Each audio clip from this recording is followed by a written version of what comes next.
নমস্কার, সপনা আবেগ নিউজ নেটওয়ার্কে স্বাগত। চারিদিকে জ্বলছে আগুন, চোখে মুখে আতঙ্কের ছাপ। সারা রাত বাগানে কাটিয়ে বাংলাদেশ থেকে পালিয়ে ভারতে আশ্রয় নিলেন আওয়ামী লীগ সমর্থিত এক কর্মী। আদৌ পরিবার বলে কিছু থাকবে কিনা সেই আশঙ্কা শোনা গেল বাংলাদেশি নাগরিকের গলায়।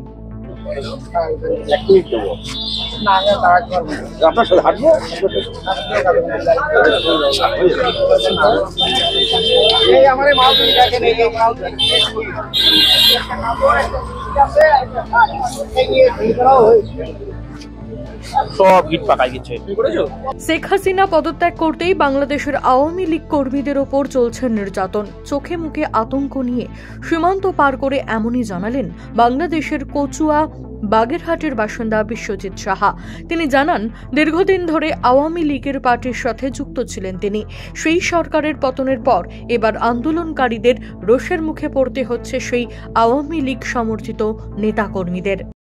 আমি হয়তো এক সপ্তাহ আগে বাংলাদেশে ঢুকছিলাম। বাংলাদেশের অবস্থান ভালো শুনে যখন অবরোধ ছিল, হঠাৎ একটু ঠান্ডা ছিল, শুনে ঢুকছিলাম। ঢোকার পরবর্তীতে শুনি যে হঠাৎ করে আন্দোলন সরকার ফেলানো আন্দোলন, এক দফা, অন্য কোনো আন্দোলন নেই, দফা একটাই। এর ভিতর দিয়ে হঠাৎ করে শুনলাম কি শেখ হাসিনা দুটোর দিক দিয়ে উনি ভারতে চলে এসছে, দিল্লি হেলিকপ্টারে, সেনাবাহিনী হেলিকপ্টারে করে খবরে দেখলাম। সেনাবাহিনীও দিলো উনি, আমি দেখলাম মোবাইলে, দেখলাম ইউটিউবে, ইন্টারনেট পেটে, এগুলো সব বন্ধ ছিল। তখন এর মতো অবস্থায় আবার আমি কদিন আগেই ভারত থেকে বাংলাদেশে গেছি, অবস্থান ভালো ছিল। আবার আসছি জীবন বাঁচানোর জন্য। রাত্রিবেলা বাড়িতে লোক খোঁজে যায়, কোথায় আছে, লিস্টে নাম উঠে গেছে, ধরবে এত ধরে মেরে ফেললো বা কি করবে না করবে তাদের ব্যাপার। আমি পালিয়ে এসেছি, সোজাসুজি কথা বলে না। আজকে দেশের অবস্থা খারাপ, গাড়ি চলে না, আমি কেন এসেছি বাড়ি থেকে? একটা গাড়ি চলে না, ওদের বিএনপি লিস্টে নাম উঠাই দিচ্ছে। আমি আওয়ামী লীগের লোক বা আওয়ামী লীগের, আমার পাশে যে লোক আছে উনি হচ্ছে বিএনপি এবারই বড় লিডার, ওর পাশে আমার ব্যবসা।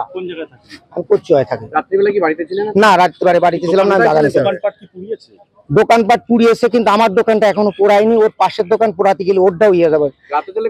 রাতে ছিলাম বাগানে, ছিলাম সরাসরি বাগান থেকে সোজা এই অবস্থায় ওরা বলছি যে তুমি আর এইগুলো দাও, ওই অবস্থায় ধরে নিয়েছি। দেখেন না আমি ব্যাগের ভিতরে কি অবস্থা, একটা জামা একটা প্যান্ট।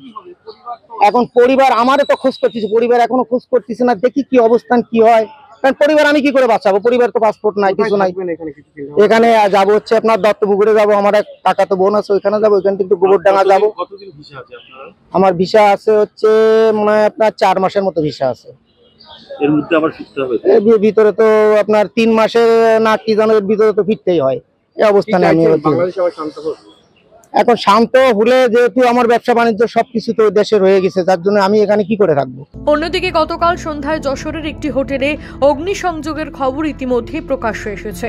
বাংলাদেশে গিয়ে ওই হোটেলে আশ্রয় নিয়েছিলেন ভারতের 2 ব্যবসায়ী রবিউল ইসলাম এবং সাহিদ আলী। প্রাণ বাঁচাতে বহুতল থেকে লাফ দেয় এক ভাই। আগুনের লেলিহান শিখায় আহত হয় আরও একজন।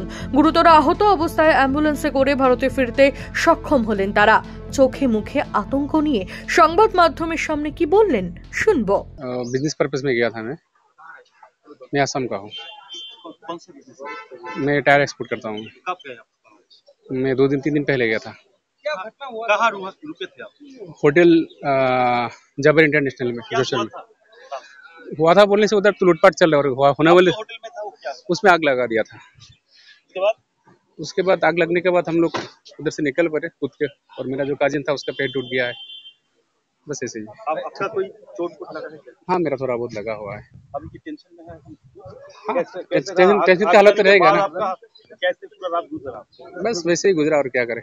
क्या क्या देखा आंखों के सामने? बस जो हो रहा था वो तो हो गया, अभी क्या देखा। आंखों का सामने आदमी को मार दिया, आग लगा के जला दिया, सब देख रहा। और एक आपके भाई, मेरा काजिन था, हाँ, उसका पैर टूट गया है। बस मतलब 4th फ्लोर से कूद गया था, जब आग लग गया था होटल में, तब कूदना पड़ा, तब कूद के उसका पैर टूट गया। হোটেলে ছিলাম আপনার যশোরে আপনার জাবির হোটেল বলে। সাবির হোটেল? জাবির ওই হোটেলে আমরা যখন ছিলাম, স্টে করছিলাম, তো ওখানে মোটামুটি আপনার দিনে 3টার পর আমরা খানা খেয়ে রুমে, হ্যাঁ বিকেল 3টার পর রুমে গিয়েছে। তখন ওষুধ করে দেখে দিয়েছে, পুরা সাউন্ড হচ্ছে, হাল্লা হচ্ছে। তো গ্লাস দিয়ে দেখছি, তাহলে পুরা কাজে লেগে গেছে। হ্যাঁ, আগুন লাগিয়ে দিয়ে গেছে। অন্য কোন লোকে দিয়েছে, ওগুলো তো আমরা চিনি না। দৌড়াদৌড়ি করে আমরা 3rd ফ্লোর পর্যন্ত এসেছিলাম। 3rd ফ্লোর পর্যন্ত এসে লিফটে তো আসতে পারি না, কারেন্টে কেটে দিয়েছিল। তারপর আপনার 3rd ফ্লোরের থেকে জাম্প করেছিলাম।